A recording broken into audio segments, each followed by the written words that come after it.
speak for myself and say I'm thoroughly looking forward to. This is the Vicky Pollard experience.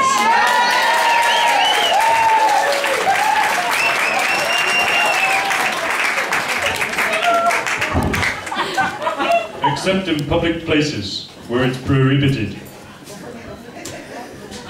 A cigarette, please.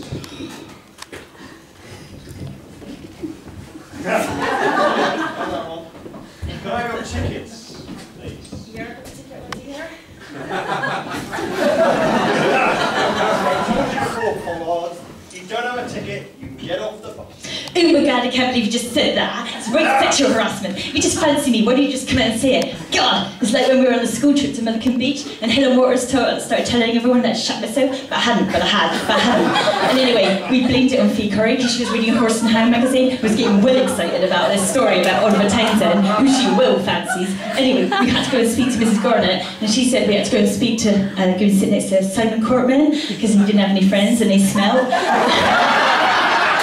But anyway, we couldn't, because Chantal fancies him and she would have started getting off with him. And anyway, Jeanette told us that he'd asked her behind the bike shed to have a look at his new protractor set.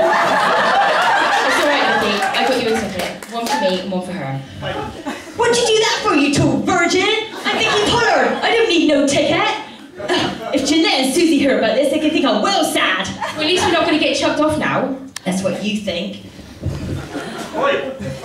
I ain't finished yet.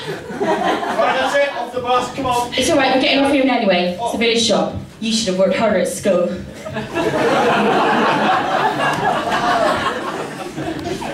We used to get some pick and mix for Mrs. Curtis after I told her she was totally out of order for giving you that detention for gobbing in Mandy's hair. Yeah, but Holly told me to do that.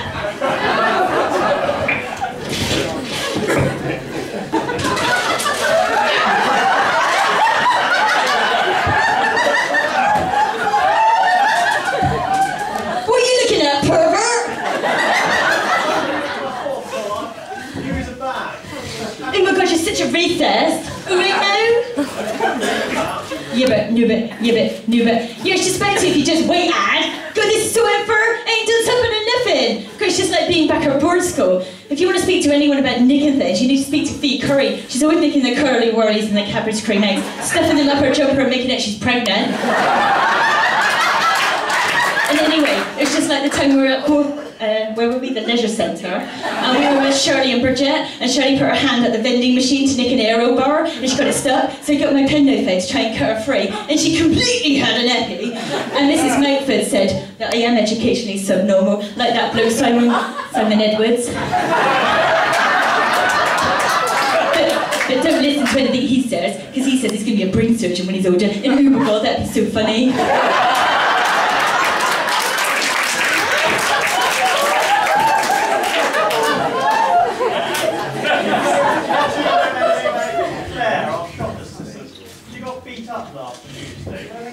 No, we don't, because I was with Vicky, and Vicky was with me, and we were with Joe Wills from the West Side, and we were with Richie Barker and Richie Cardrick, and we were at the play parks playing on the swings and writing rude words on the climbing frame. Like, Richie Cardrick is a gay. Nigel told me that he was seen dancing with some bloke was on a lad skiing trip, and Dion told me that he'd seen him planting pampas grass in his garden, which means he must be with the next week's swingers party in Central London. Oh my god, what is this village coming to? I've heard about those filthy parties up at the Laurels, and Keith with his boudoir parlour. And do you know Robin? Robin? Yeah, I know Robin from Mason's Yard. Well, Mike Rawlins told me that Robin's always nipping up to Nigel's gym, as they call it, to give him one. Every Monday night. And he comes out with all these black eyes and everything, so he obviously like a bit of rough and tumble.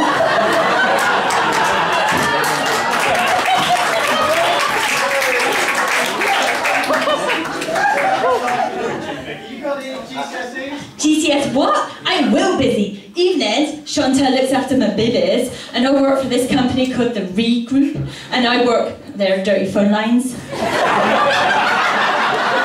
Bloke you phoned up, you like you talking about off-road bikes and mud and stuff. Oh my god, that's Steph, yeah? And when he rings up, we have to like really get into the situation that he likes, and I have to be on a bike, going over really rough terrain. And you have to be covered from head to toe in mud. And sometimes he likes me to talk about my other 3 bitches, called something exotic, like Ferrero, Rocher, and Twix. And anyway, he takes forever to get excited whilst I talk about my Durson's Creek. Vicky's doing a course at college. Learning. Then, and what's that tall bloke called? Not that Nigel Curry bloke. Oh my god, where'd you start with that one? Well, Claire Fritton told me that he's got a cool job working for Jammy Dodgers, putting the jam in the hose. And one day he was there and he slipped and fell into a vat of jam. And luckily Dr. Fitton and her assistant, Vicky, were there, so they dragged him out. And he was like, got burned all over. So they couldn't just bandage him up, so they spread Uttley Buttley all over him. And Vicky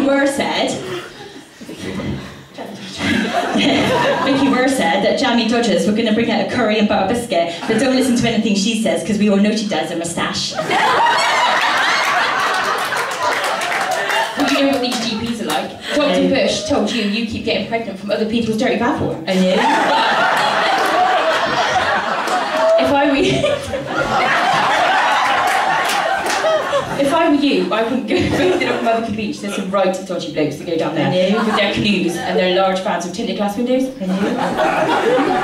Yeah. I don't believe it. I looked over and out.